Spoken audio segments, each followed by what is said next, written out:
10 seconds to go.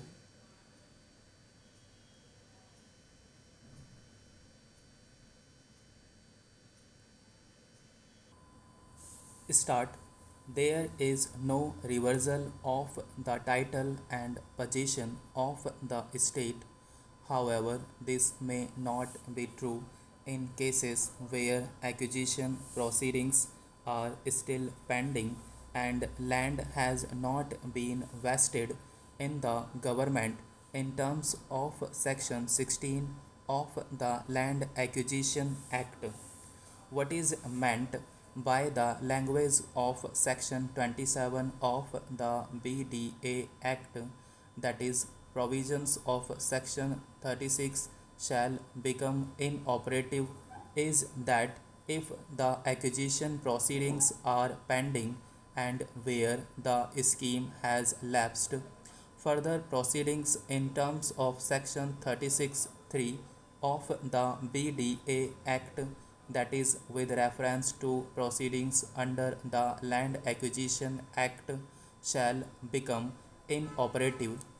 Once the land upon its acquisition has vested in the estate and thereafter vested in the authority in terms of Section 36(3), such vesting is incapable of being disturbed except in the case where the government issues a notification for revesting the land in itself, or a corporation or a local authority in cases where the land is not required by the authority under the provisions of Section 37(3) of the BDA Act.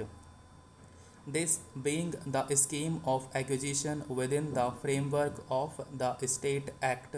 read with the relevant provisions of the Central Act, it will not be permissible to bring the concept of lapsing of acquisition as stated in the provisions of Section 11A of the Land Acquisition Act into Chapter 4 of the BDA Act. The provisions of Section 27 of the BDA Act mandate the authority to execute the scheme substantially within 5 years from the date of publication of the declaration under subsection 1 of Section 19. If the authority fails to do so, then the scheme shall lapse and provisions of Section 36 of the BDA Act will become inoperative.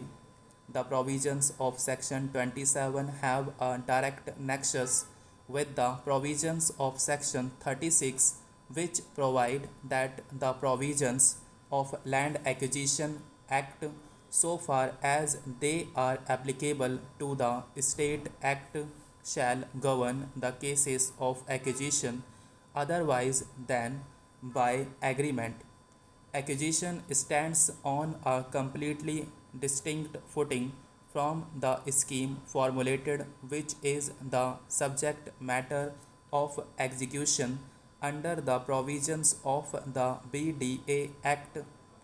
On a conjunct reading of the provisions of Sections 27 and 36 of the State Act, it is clear that where a scheme lapses, the acquisition may not lapse. This, of course, will depend upon the facts and circumstances of a given case, where, upon completion of the acquisition proceedings, the land has vested in the estate under the scheme of the BDA Act. There are two situations, amongst others, where the rights of a common person are affected. One relates to levy of betterment tax under Section 20 and property tax of the 28B of the BDA Act, while the other relates to considering the representation made upon drawing up of a notification in terms of Section 17(1) of the said Act in regard to acquisition of building or land and the recovery of betterment tax